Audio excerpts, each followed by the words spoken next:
Hello everyone, welcome to Toyeen Talks. How you doing? Thank you for watching. Till I'll see you in my next video. Stay safe, stay blessed. I love you. Bye.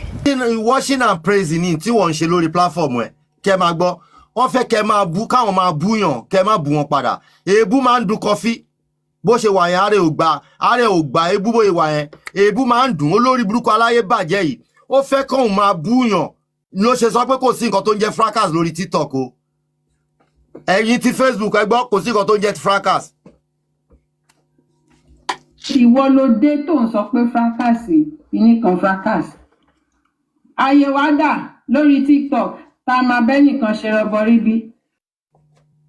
Èmi mo wá ráyè ó ti ṣí èrè ẹ gbọ́ ìtítọ́lá ní ṣe kí ni ó ń ṣe o ṣó ń praise to Lord no praise it to Jesus Christ ni àbí worship and praise ló ń ṣe lórí platform ẹ̀ ó wá ní ìsìn ló wá mọ̀ pé kò ń ṣe fracas àbí bẹ́ẹ̀ kọ́ orí ẹ̀ ti dàrú òun ló ti tán yẹn ó ti tán láti bẹ̀yẹn.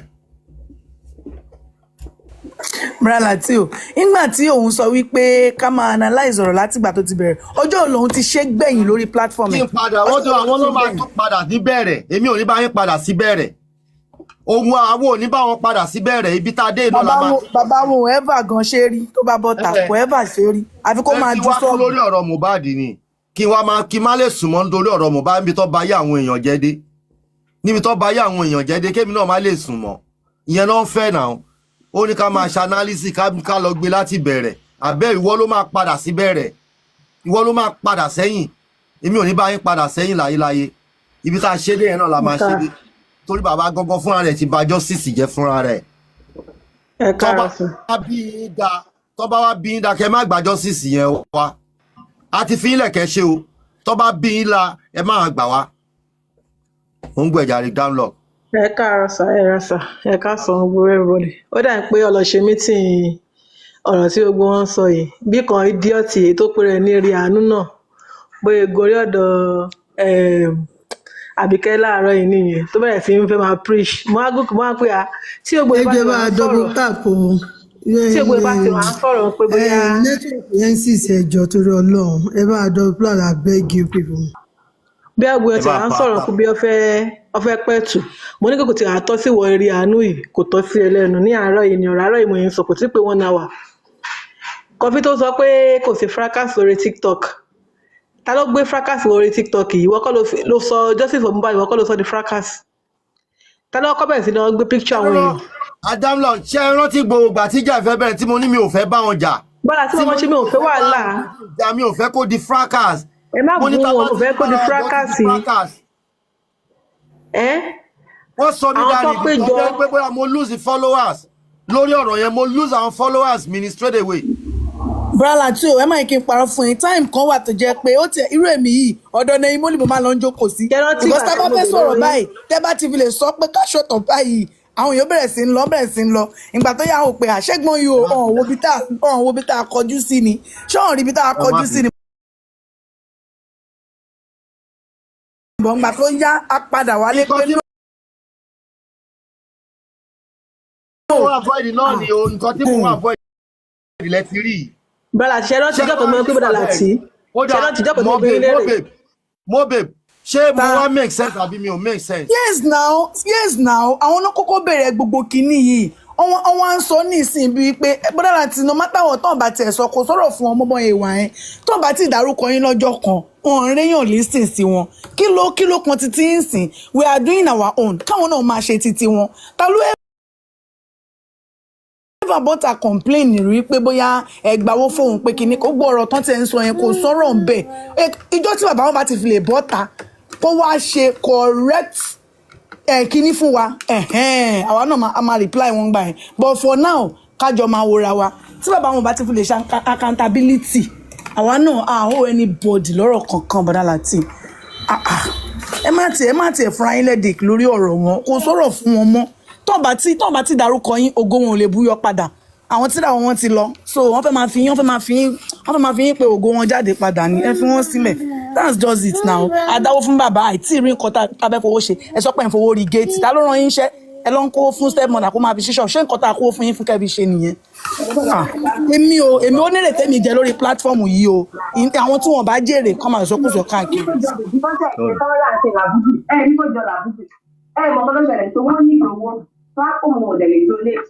So wọ́n wá nǹkan kan máa dàbí pé wọ́n máa fi méèlì yín lẹ́yìn náà máa fi duty pé àgbẹ̀mí mo ṣe nǹkan tí ò dáa ìgbà tó ń gbé fọ́tò tó ń gbé gbogbo ẹ̀ tó ń sọ̀rọ̀ títọ́ máa fọ́n lẹ́yìn ẹ̀ ó ti gbàgbé gbà ní àwọn foolish stroke. orí ẹ̀ dàrú ni mo máa dàgbà kọ́ máa búlì mi kí n má lè sọ̀rọ̀ ẹgbẹ́ oníye oṣù tẹ́ fi búlì mi. mo gbé fún èèyàn wàhálà ẹ̀ ọ̀gá ni ìyàwó yín gan wọ́n pọ̀ àfaradà ẹni ẹlẹ́ni tí ó ṣẹ̀wọ̀n gbogbo wọn wá sọ ẹni ẹlẹ́ni di gbá ọ̀lẹ̀ tó tó wí tó tó pọ̀ tálákì kò tiẹ̀ wá sí respect nílẹ̀ Yorùbá mọ́ ṣọ́ọ̀ṣì gbà pé tí justice yìí bá tán nǹkan míì tó ṣì pọ̀ tó máa pa àwọn èèyàn pọ̀ ni àwọn èèyàn jàtìjàtì. mi tiẹ̀ mọ bí kinní ṣe débẹ̀ pagbo yín mi kábọ̀ idọ́ àárín wọn mi ò mọ̀ bí wọ́n fẹ́ ní ṣètì òun náà ni mi ò mọ̀. wọ́n ti ní ṣètì bọ́láti wọ́n ti ní ṣètì ìdẹ́rẹ̀ sọ pé ìwà èrò èèyàn lẹ́ ń wá. láyéláyé mo jẹ́rìí pagbo yín mi ká ní ṣètì ẹ̀ sí kiri. Wọ́n lọ síbẹ̀ láti lọ defend yín ni Pagbo yí mi ká ò lọ bẹ̀ láti lọ bá yín jà wọ́n lọ síbẹ̀ torí wọ́n gbọ́ nǹkan sí kan fi ń sọ lọ́ọ́ egunke lọ́ba wọn láti gbà òtẹ̀ tìjọ wà. Pagbo yí mi ká ò lè drag mi láyé kò ń rò pé àwọn èèyàn lòun lọ bá ni kò mọ̀ pé ẹranko ni wọ́n ó rò pé àárín àwọn èèyàn lòun lọ ni kò mọ̀ pé àárín àwọn animals láàrin èèyàn ni nǹkan tó ń rò bí ni ẹ̀wọ̀n á rò pé bóyá kó ń lọ bá bí ó jẹ́ bá ṣe jọ ń ṣe tá a make peace inú fracas òun rò pé bóyá àárín àwọn èèyàn ló wà kó mọ̀ pé àárín àwọn ẹranko àwọn animals ló wà. Bọ́láti despite nǹkan tí màá yẹn sọ Confucius insist wípé nǹkan tó yẹ kó sọ kọ́ ló ń sọ yẹn ó sì insist lórí nǹkan tí màá yẹn sọ kò tún agree. bó ṣe máa ń control gbogbo èèyàn ó fẹ́ convince gbogbo èèyàn ó fẹ́ manipulate èèyàn kán lè believe ti wọn bóyá o ló fẹ́ introduce mi sẹ́ Pagbo yí mi ká Deborah bọ́dà láti ṣé Confucius ó ti gbàyè pé a ti fìgbà kan dáwó fún bàbá wọn náà rí lórí pílátífọ́ọ̀mù yìí.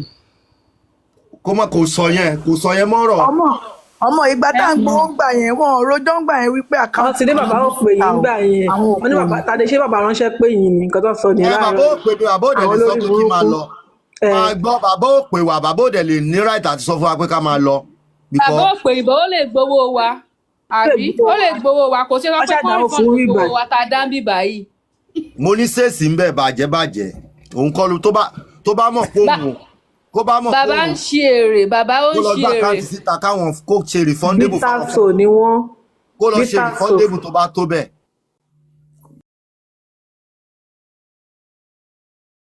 tó wá gbó lọ́wọ́ mi tèmi wá jẹ̀bi ọ̀yá kìlómẹ̀ tó máa gbó lọ́wọ́ ẹ̀tàn tó máa jùnú.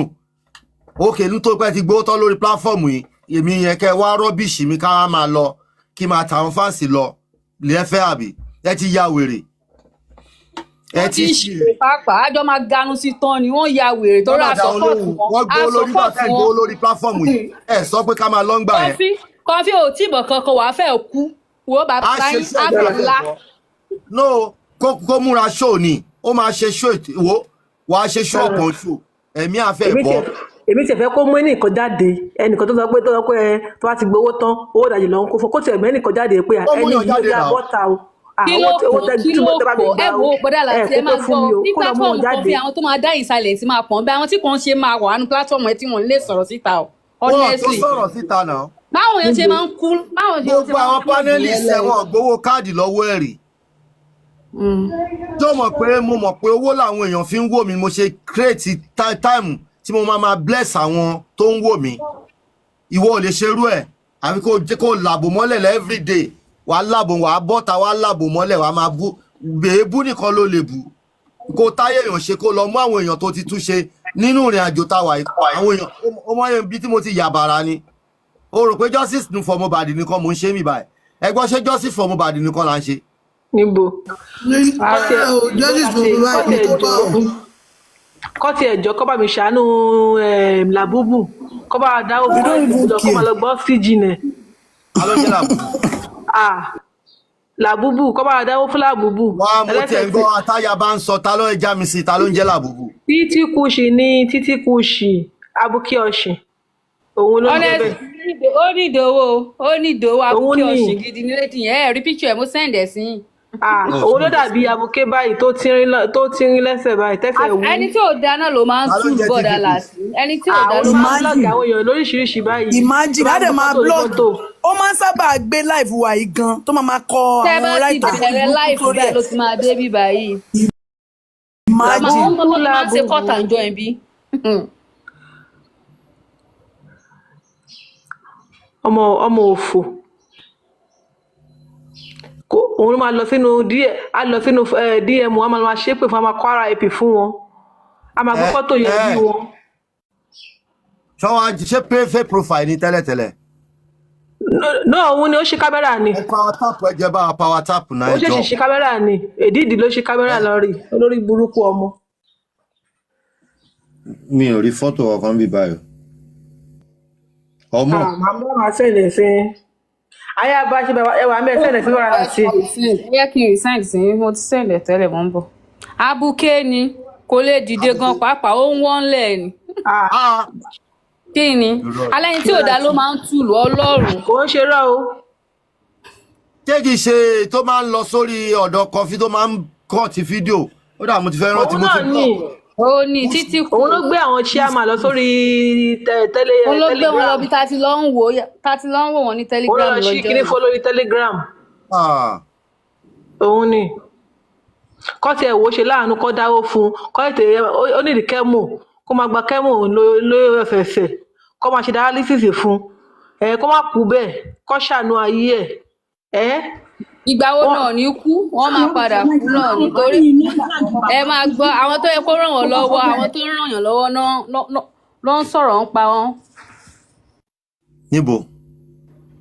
Aláwọn tó yẹ kó ẹ̀pù wọn rú lédì yẹn ó nídìí ẹ̀pù bó ṣe wà yẹn àwa tó yẹ ká ẹ̀pù wọn náà lọ ń bú ìta ló wá fẹ́ ṣàánú wọn. Kọ́ ètè gbọ́ sí bíbá kọ́ wá gbowó fún kọ́ wá gbégbá òbárà fún wèrè olórí ibú ọmọ. Ṣé tòótọ́ làbùkù ni àbẹ́ ìran àràbù? Rárá àbú Abuké ni lóòótọ́ Ọlọ́run ọba ayé kìí tí bá drop bíbá yìí ni mo lè send ẹ̀ fún yín Abuké ni. Ayaba máa send ẹ̀ sí wọn. Ayaba wo? Ayaba kan náà. Máa pè é. Nemoli, send it to Brother Latisneh. Nẹ́yìn mo rí níjẹta gan lórí ṣé wọ́n ti manipulate apáńpá yẹn ni. Apáńpá mà gbádùn tiẹ̀. Ṣé wọ́n ti rà pọ́n ti succeed by manipulating him. Tó bá succeed òun láti jẹ́ succeed ni. Wọ́n ti succeed o rárá láti wọ́n ti bà platform bọ̀dá yẹn jẹ́ o. Ibẹ̀ lájẹ̀ máa ń lọ lálẹ́ ká máa lọ ń ganu sí o wọ́n ti bàjẹ́ o. Ibẹ̀ ni ṣẹ́rí nǹkan tó jẹ́ kí n sọ̀rọ̀ ń jẹta nìyẹn because àwọn èèyàn understand ibi tí anger mi yẹn ti ń wá ńgbà tí mo ti sọ pé tó bá drag yín kẹ́ drag wọn. Ọ̀dọ̀ apápá yìí ni wọ́n ti gùnkè èpè àwọn aráabí yẹn wọn ò ní conscience wọn ti kú. Mo rí wọn tó ń fọmọ ọlọ́mọ ṣépè. Èpè yẹn ti pọ̀ jù rárá. Imagine àwọn aláwọ̀ ṣe fracas àwọn aláwọ̀ ṣe fracas kí náà wá ń ṣe yẹn. Ó ṣọ́ àdá wọn.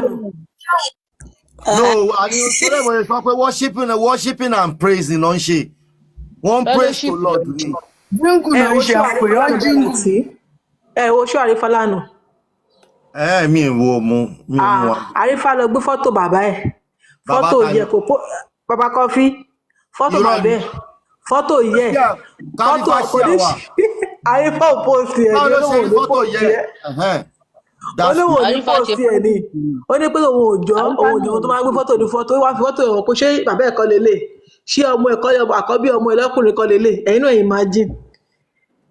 Ọkùnrin àkọ́bí. Kò ní nǹkan tó ń dùn láyọ̀ bẹ́ẹ̀ ni náà wàláì ọmọ yẹn kò ní nǹkan tó ń dùn láyọ̀. Wàláì kò ní nǹkan tó ń dùn láyọ̀ ni ẹni tí ò ní dùn ló máa ń ṣe bóyá ṣe yẹn. Ó ti ìjọ́ tó ti sọ pé kò sí nǹkan tó ń fẹ́ lose kò sí nǹkan tó ń fẹ́ lose ìjọba tí mo gbé no. Ẹ káàárọ̀ sà. Mo ń jọlá tẹ́ǹkì. Yes ẹ káàárọ̀ sà. Ẹ kú ètò. Ṣé rí Lady Abúkí Ọ̀ṣìn yẹn? Mo ń gbọ́ ẹ. Ẹ pé ẹ káàárọ̀ gbogbo ilé o. Ṣé rí lédè abuké ọ̀sì yẹn? Abuké ni tòótọ́ o. Èmi gan rí mo fẹ́ rẹ̀rìn pa lánàá. Tẹ bá lu tẹ bá ó wá dàbí ó dàbí òòṣà. Ayé wa lu tẹ bá rí fọ́tò tó ti yà tẹ́lẹ̀. Ó dàbí wèrè. Wàláì, abuké ni tòótọ́. Tẹ bá rí lédè ẹ máa mọ̀ pa abuké ni. Ọlọ́run yẹ rí kọfí tiẹ̀ kọfí ò ní dùnú látàárọ̀ dalẹ́ yéèyàn ti fi abẹ́rẹ́ gán pátá lórí ṣó báwo lè ṣe máa ní kó rí dùnú àpéyàn máa fi abẹ́rẹ́ gán pátá lórí ṣó ó kọ́kọ́ rán fìlà ó wá táìtì ó rán pátá ọjọ́ yẹn mo bẹ̀rẹ̀ rìn pàmò ní wàhálà ọkùnrin wo ló ti ẹ̀ gorí kọfí náà ayé ọkùnrin yẹn gan ti bàjẹ́ alábẹ́ yìnkìn èmi nìkan mo bẹ̀rẹ̀ rìn pàmò ní kọfí wèrè tó fi abẹ́rẹ́ gán pátá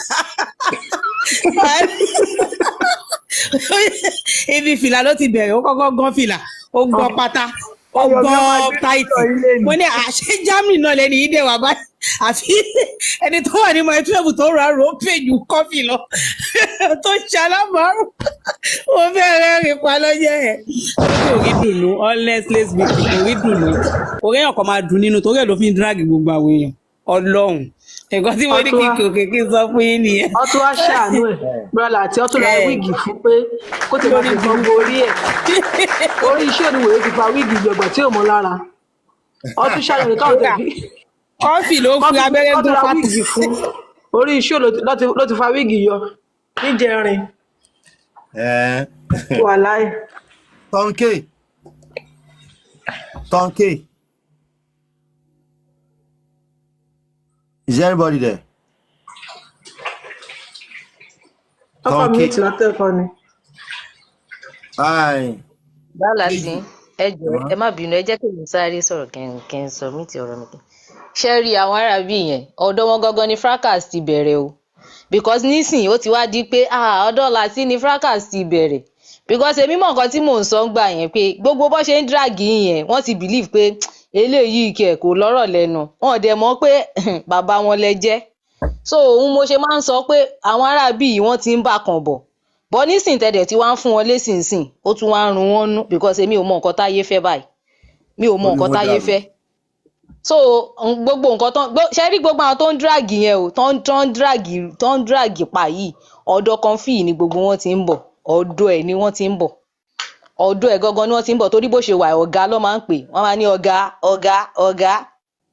ọ̀dọ̀ Comfy gbogbo wọn ti jáde wọ́n dẹ̀ máa bọ́ lọ́hùn bẹ́ẹ̀ ni because èmi ò mọ nǹkan téèyàn fẹ́ gbà pé ká wá justice fún yàn tó dẹ̀ wá dogun tó di ọ̀tẹ̀ tó tò yìí tí bàbá ò dẹ̀ jáde tí wọn ò jáde kàn mediate pé ẹ jọ ẹ̀yin èèyàn yìí èmi lẹ̀ ń jà fún because èmi ò rí pé bàbá fún ara wọn wá justice láti ilẹ̀ public ló ń wá justice fọmọ yìí bàbá fún ara wọn. ìgbà gbọ́ nǹkan tí bàbá wọn sọ lórí national tv pé òun láìkì bó bá ṣe ń jà ó ní is part of mo gbọ́ lọ́dọ̀ mo gbọ́ ń bẹ̀ lọ́dọ̀ QH radio tí wọ́n sọ pé àwọn ò fẹ́ so kí la wá ń sọ. QH radio ó ti sún yẹn náà ó ti filẹ̀ fún wọn.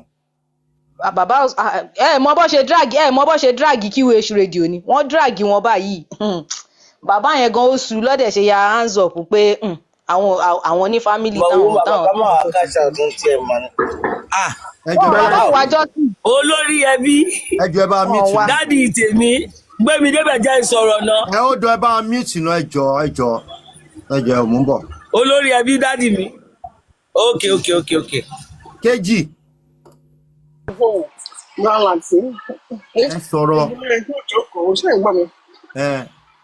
ẹ má bínú ọ̀rọ̀ kan tí tẹ́fẹ́ sọ yìí ni mo ń sọ ibi tí wọ́n wà ìdí tí máa ń dìbò mo fẹ́ sọ̀rọ̀ yìí mo ṣe gòkè ṣé rí kó lórí burúkú ni Comfy o ní ṣó ẹ̀ lánàá a lady came up and was accusing am pé wọ́n ti Comfy ṣe ní comment abẹ́ Liz Anjorin picture tó ń gbé síbẹ̀ ẹ pé kí ló dé tí Comfy ṣe ń ṣe báyẹn Comfy fún rẹ̀ ń gbọ̀n ó ní kí ló dé ṣe fẹ́ máa attack mi ni tẹ́bá ibi ṣe ń ṣe bí ó ń gbọ̀n lánàá tẹ́bá ibi ṣe ń sọ̀rọ̀ bí ẹ̀dẹ̀ èmi ṣé èmi náà mo dẹ̀ wá comment síbẹ̀ so Comfy wọn fi nǹkan tó dáa lọ Comfy nǹkan burúkú lọ fi ń lọ lára àwọn fans ẹ̀ lèbi yẹn wọlé nànà she was angry herself pé wọ́n ti Comfy ṣe lè comment sábẹ́ Liz Anjorin picture Comfy lè mi ẹ rárá ẹ má attack mi náà So conflict does not want people to attack her.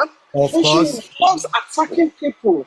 Yes. In fact, even bíbélì yẹn tẹ́lẹ̀ bí conflict rí pé alábẹ́jì tó ṣe jù lánàá. sọ di fraka nítorí pé ó ti ń bú mi láàjọjọ ni ò dá lóhùn yẹn. Ó fẹ́ kí olórí burúkú ni o kọ́fí ò lè jèrè náà. Even the music gan sọ lánàá pé can you imagine wọn fi nǹkan tó dáa lọ bẹ̀bí yìí nǹkan burúkú ni wọ́n fi ń lọ. Ibi yẹn ni ó comment síbẹ̀ pé picture ẹ̀ ni pé wọ́n ètò ṣe máa comment síbẹ̀. Ó ní èmi àti mi ìdájọ́ rẹ̀ á ti jà. Àjẹ tí òun ti bá fà á, òun ti gbé jùlẹ̀. So lórí burúkú ni bèbí yẹn kò láyọ̀ for real. Ẹni tó ń ṣàgbo nílùú ìwòlẹ̀ wa ló máa láyọ̀. Ó ló fò ní àfi tó gbà tọ́lọ́hùn. Bàbá tó ń jà fún everybody tí wọ́n. I used to be Baba fans before. Wọ́n rán ẹ̀sìn pé máa support ẹ̀ pé lórí burúkú ni bàbá yóò wá justice now. Damn it! Ṣé tó bá wá justice bí ọmọ ẹ̀ fún iṣẹ́ bó ṣe ń ṣe yìí ni àwọn kan dẹ̀ dìde wọ́n fẹ́ kú. Irú wèrè pọ́kìdàdì yẹn náà kì í ṣòṣì. Àṣírí ẹ̀ṣọ́ àti ìta ṣáà mọ́ bọ́ ṣe gbowó lọ́dọ̀ yín. So kí ni àwọn kan fi ń ṣorí burúkú fún náà? Títí kù ìsọdẹ̀ ń sọ ìgbà bọ olófo ni. Gbogbo tó bá ti ń sọ̀rọ̀ yín bẹ̀ wọ́n máa takò ní. Wọ́n ṣì bá jà ní ìjẹta wọn pé ìwọ̀n ń bú láti òyìnbó mélòó ni wọ́n lè sọ? Oní 10,000. So àṣẹ àwọn aláìsàn àwọn táyé wọn ti bàjẹ́ tí wọ́n ní àwọn tó wá lọ́wọ́ groom. They are grooming the useless people. Àwọn useless people lọ ń groom for crying out loud. Ọlọ́ṣìrì bèbí yẹn wọn ní ẹ̀yìn lẹ̀ enjoy fracas. Kí lòun ń ṣe? Olóòórùn alábẹ́jíjò ọ̀gbìn játijàti. Gbogbo ilé ìbá ìfẹ́ kí n bọ́lẹ̀. Mọ́mí Anjọ́lá ẹ̀rọ mà. Ẹ ṣe sọ. Ayaba mi. Tó bá tọ́ bá láti ṣe máa disconnect. Sísá kejì ẹ̀ káàsán. Sísá kejì ẹ̀ káàsán mà. Ẹ olórí ẹbí ẹ̀ káàsán sà. Bàbá tíya. Ẹ jọ ta lélẹ̀ náà. Làbúbù nìyẹn. Ṣé ẹni tó ń jẹ́ làbúbù ni? Fíltà yóò tiẹ̀ jẹ́ kárí dáadáa gan. Fíltà yóò jẹ́ kárí dáadáa. Fíltà yín tẹ̀lé. Ó dùn ajẹ́ ń yọ fíltà yẹn kẹ́lẹ̀ rí.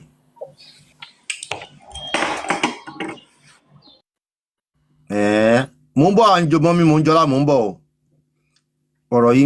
Ọ̀rọ̀ yín ká mi lára. Background. Oh my God.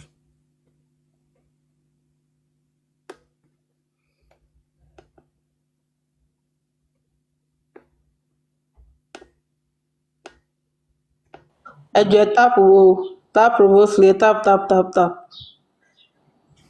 Ẹ fọ́ fóònù yín lójú ẹ tap.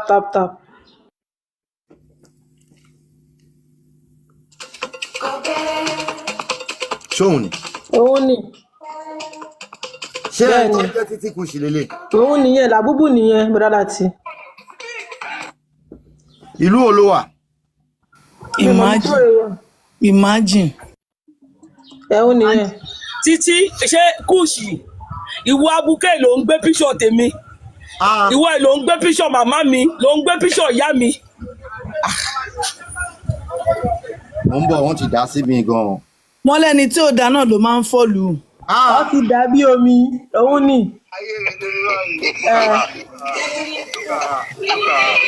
Bó ṣe jọ tẹ́mi platform.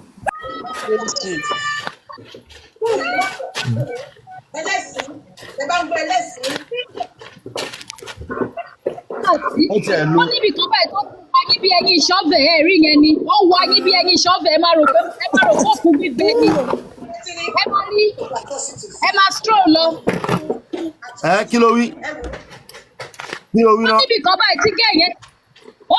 báyìí tí gẹ̀yẹ́ ti wá yín bí ẹyin ìṣọ́fẹ̀ like ó wá yín bí ẹyin òkú tuntun ẹ máa rí bíbẹ̀ ó wá ṣojú bí ojú àkúdàáyà bóyá wọ́n ń do lọ́wọ́ ní lọ́jọ́ yẹn gan òkú mọ̀ ó ń yíjú báyìí ni ẹ wò ó ẹ máa rí.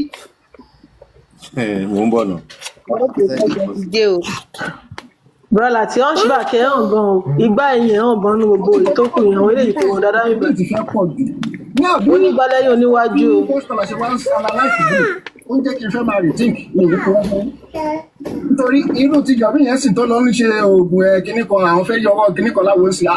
Èmi ò tí pé yẹn make sense ní tètè mi o. bá jẹ́ pé ẹjọ́ sà báwo lẹ ṣe rí wa ní question yẹn báwo lẹ ṣe rí wa àwa tẹ̀ ń wò bí ẹni pàwọ́ là ń pàwọ́ là. èmi rí pé ẹ̀ ń jà èmi rí pé gbogbo yín jà fún justice for Mohbad in a different dimension tí mo rí sí yẹn mi ò rí ilé èèyàn búburú àbí n tó kàn tẹ́mi inú ní pé ọmọ yẹn lo tíìkì fún tó mọ̀ pé tíìkì tí mi ò máa hẹ́ẹ̀tì ni tó bá pọ̀ ọ̀rọ̀ pòrọ̀ owó àbí wọ́n sọ̀rọ̀ pé wípé à ń torí owó ló ṣe é ṣe kinní kan ló ṣe jẹ́ gbogbo tí mo sọ yẹn ibi ìbínú yẹn ló wà lórí so àti àwọn ọ̀rọ̀ tí mo sọ fún wọn nìyẹn pé ìkó tó lò fẹ́ pàgbó tó fi ṣe nǹkan ìyẹn.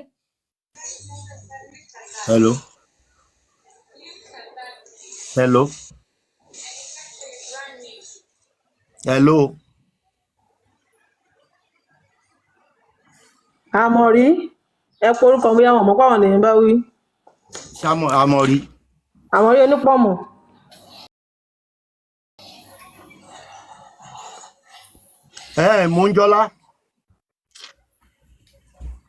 Múnjọ́lá. Olórí ẹbí tí a nìkan. Ó ní olórí ẹbí dádì o wá pẹ́ láyé mo ní dádì wá jẹun ọmọ ẹni bá ní kò ní rí bẹ́ẹ̀ akánlápá kò sẹ́nu tírélà àrùn tuwẹ́ lágbára Ọlọ́run bàbá mi ẹ̀ ní mọ sàárẹ̀ àwọn ọmọ inú ayé o. Ní àkókò tọ́lọ́run lò yín láti jẹ́ káyé gbọ́ ohùn mi ohùn tí yín náà kò ní parẹ́ máyé lórúkọ Jésù sà ẹ ò wá ní bọ́jọ́ ọlọ́jọ́ lọ ọ̀run á máa bá mi gbé yín ga ní gbogbo ọ̀nà. Then I want to use this moment láti dúpẹ́ lọ́wọ́ gbogbo ẹ̀yin tẹ́ bá mi launch CD yẹn ẹ ṣé mo mọ̀ ọ́ lóore o àánú á bá yín rìn nínú ìrìn àjò ayé yín lórúkọ Jésù Ọlọ́run tó dẹ̀ dìde náà á dìde fẹ́yìn náà ẹ wá ní mọ sàárì ẹ mọ mo dúpẹ́ mo mọ̀ ọ́ lóore o olórí ẹbí God bless IJK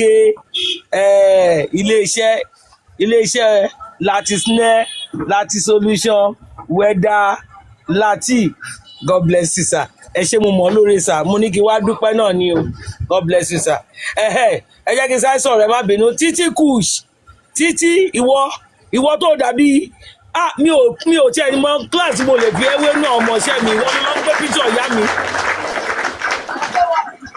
Títí ìwọ ló ń gbé píṣọ̀ ìyá mi I decided to block you and the reason why I blocked you was the day you blocked my parents ó gbé ìyá mi ó lọ ń blog ẹ just because of pé mo ń jà fún justice for Mohbad ó yá wa gbọ́ sórí láti àkókò tí ẹ̀sìn ti bẹ̀rẹ̀ sí ní bá ẹ̀yẹn bí Ámánì bó ṣe pasán lórí Mọ́dékàì gbogbo àwọn tó ti gbé bẹ́ẹ̀ náà ló máa pasán tó máa ṣẹ̀ sí káàkiri àgbáyé ó tí ì rí nǹkan kan o mo ti sọ fún ẹ lọ́jọ́ tó gbé tó ti ṣe the last kini tó update yẹn nípa mi yẹn ọjọ́ ẹ̀ mo ti sọ fún ẹ pé tí ògo bá ti ń jẹ́ ti Ọlọ́run tí Ọlọ́run ò bá ti kúrò lórí ìtẹ́ àdàbí tí bá ti dá orúkọ ẹ̀rí nìkan ló kù bọ̀ pé mi ò dá orúkọ ẹ̀rí tó ṣe eléyìí wọ́n fi ó ṣe ẹ̀ sí ò tí ì rí nǹkan kan gbogbo tó bònú ayé rẹ pátá lọ́lọ́run ó tú síta àwọn ọmọ àìníran ọmọ aláìlẹ́kọ̀ọ́ yìí àwọn òun ráwọn tó wà wájú wa fi àwọn tó wà lẹ́yìn mi I don't disrespect them I don't me I've never in my life mention your name lọ́jọ́ kan rí so why flogging me ìwọ yìí ṣé ti máa dúró gan tó bá wọ́n mú ẹ. ẹrú ni wọ́n ọmọ ẹrú ni wọ́n ẹrú wọn ṣẹrú èèyàn kan ni wọ́n wáyé wá ṣẹrú ni. Títí Kush tó bá rí mi lórí ìdúró àyà ajá o àyà ajá o mo pọ̀ gan mo gángan o gbogbo ẹ̀ ló kún ó kún wájú ó kún lẹ́yìn wọ ọwọ́ àbá ìyá ẹ̀ ni máa bá dì ìyá ẹ̀ àtàwọn ọ̀gá ẹ̀ tó rẹ̀ ń ṣe yẹn àwọn wọn sí kíláàsì mi gan tá a bá bẹ̀rẹ̀ ìjà tó wà mọ̀ pé